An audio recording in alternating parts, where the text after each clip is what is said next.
Alright, so today I want to review what we did yesterday. We do a little sending back and forth. Make sure he's not afraid of the tools. I'll work with him for a little bit, and then we'll get you to work with him a little bit. Okay. I am going to open this because we're going to review and build up just like we did yesterday. It's just not going to take as long today. Hopefully. Oh, I missed this. He's like, no, I'm moving out of her way. Alright. If you just stand over sort of that way, and if anything happens, you save my camera. So see how he's still afraid of this stick? Yeah. Let's get him a little more desensitized to this. Attaboy. Attaboy.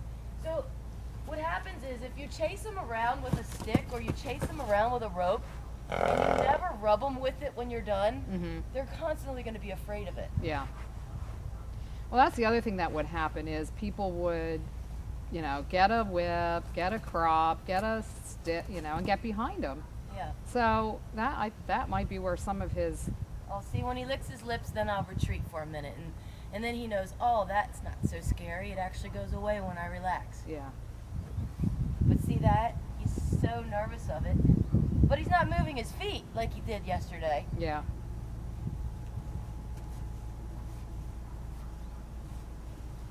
I'll rub him all over. All over, yeah.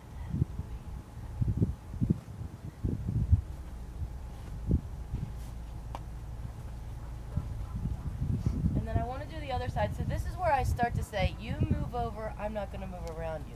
And then wait. Oh, So remember, okay. it's all about he has to move his feet, I don't have to move mine. Uh-huh.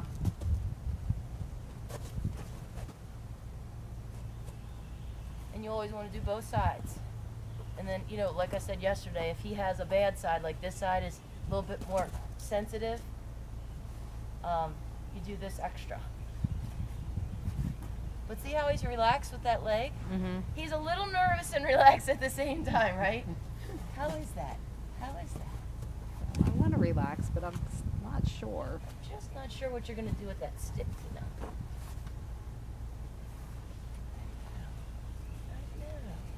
All right, ready to work? How about a little backup? Good boy. All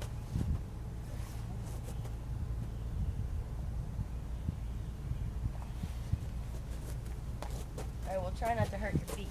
I think it'll crunch around once his heavy body goes around.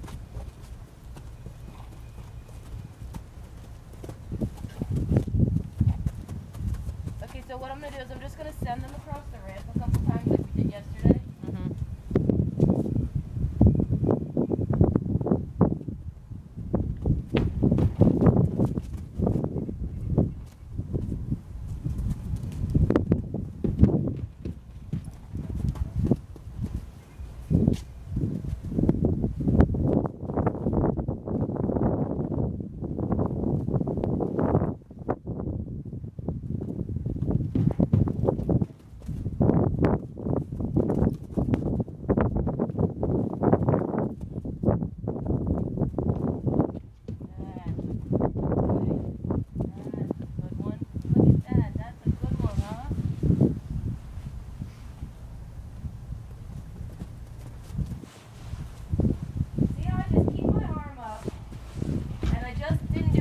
Else and give him a chance to do it right. Don't get a little rushy. I'm just going to wait. Just chill. Wait a second. Attaboy. Keep your arm up. See, your arm above your shoulder just kind of leads him that way. And when he goes, you put your arm down and you lower your energy level.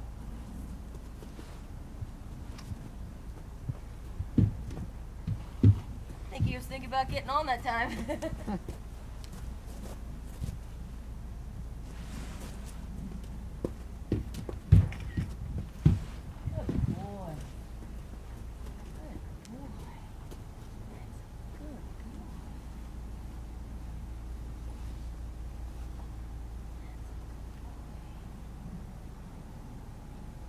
I think it's important, especially with the hot horses, that you when they do something right, you give them a second. Take the pressure off, rub them, let them know It's okay. It's good. This is a good thing because they've always, especially him, he's just been asked to just jump on, get on, hurry up, hurry up.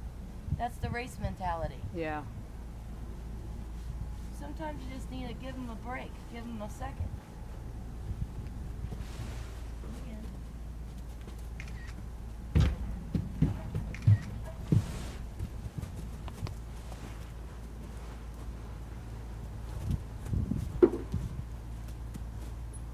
Oh, you want me to get that? I'll just see if I can hook this. You know,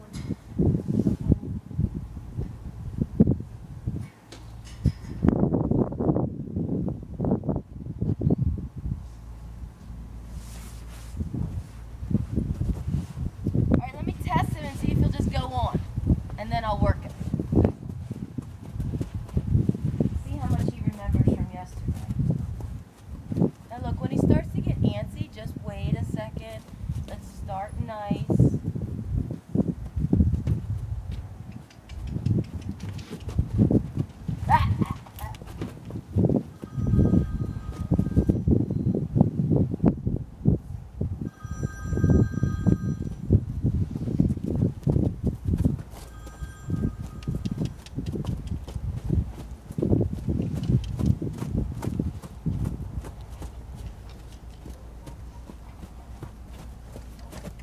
So since he refused right away, we're just going to go to work.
So having the string on the stick it will help me get behind his drive line a little better. Like yesterday, I didn't have the string, so when he kept dragging me the other way, I had to get a little too close to try to get him. But see this?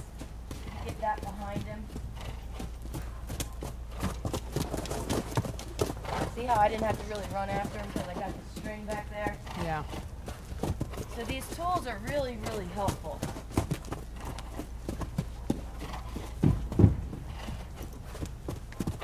Well, and the rope holder is way better than the chain over the nose. Oh yeah. Well, you really, I mean, I don't know if there's a lunge line with a chain, but I think in the olden days there used to be. Yeah, we have one. And that's when, but I don't think we've ever lunged him, but our big gray horse that's down in Maryland, we used to lease him to a girl, and she would lunge him before she ever took him anywhere. I don't really think it did any good, but it has a chain that goes over the nose.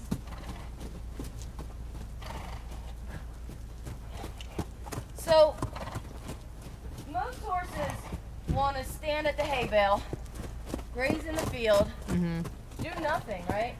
So when we're working his feet, he's like, oh, when he really understands this message, and that's why I like to do it 3 days in a row. When he really understands, oh, I get the rest in there, that is the only place I want to be then.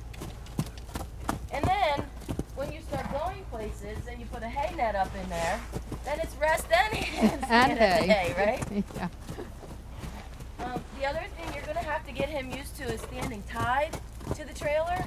Because if you go to shows and that's what everybody does is tie their horse to the trailer, what I suggest that you do is work him.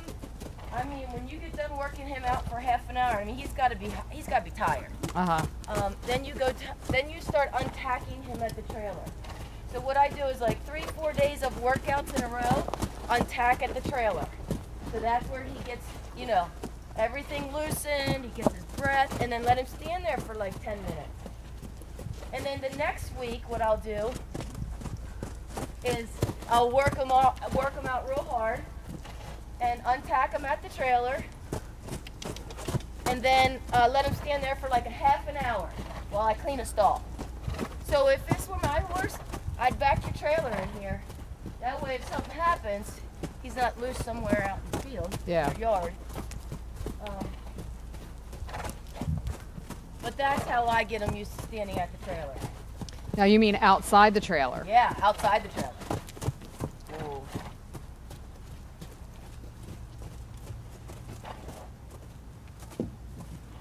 Easy. See, I don't want him to rush on, okay? Even though he wants to get on, I think. Easy. Easy.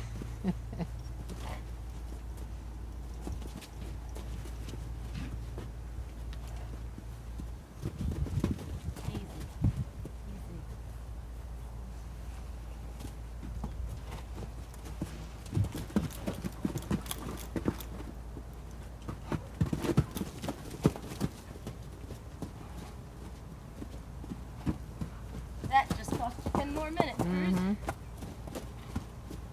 See, when he starts doing that, popping up, that's when I get nervous. The running around, that kind of stuff just gets frustrating, but the popping up scares me.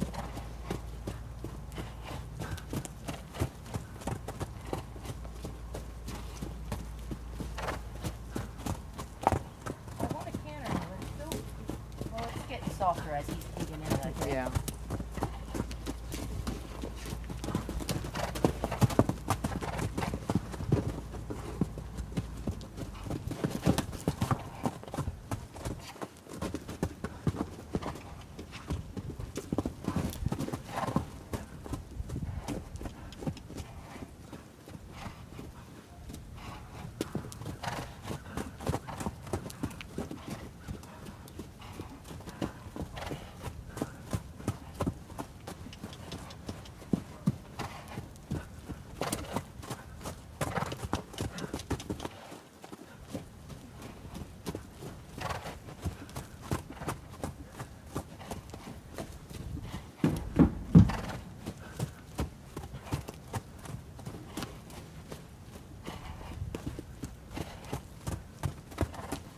Ooh.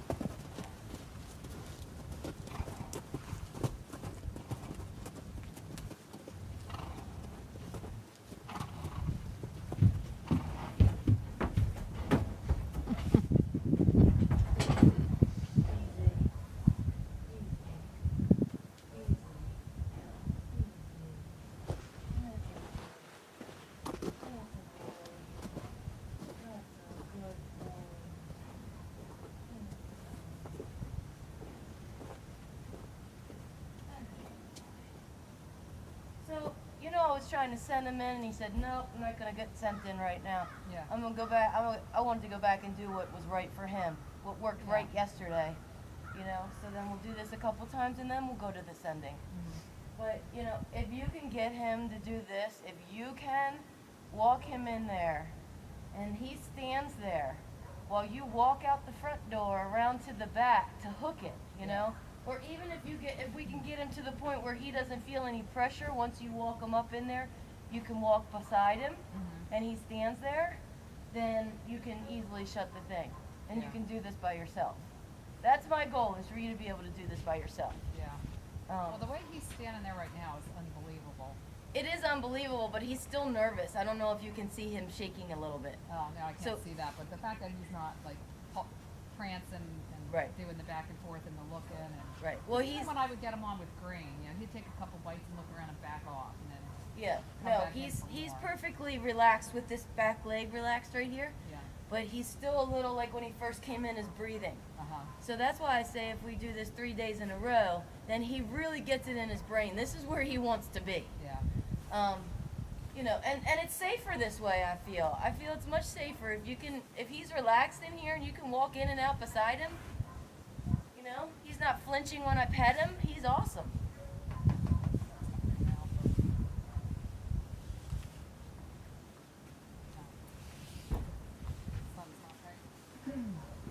So see, I just walked up by his shoulder, you know, and got in front of him, and he didn't back up.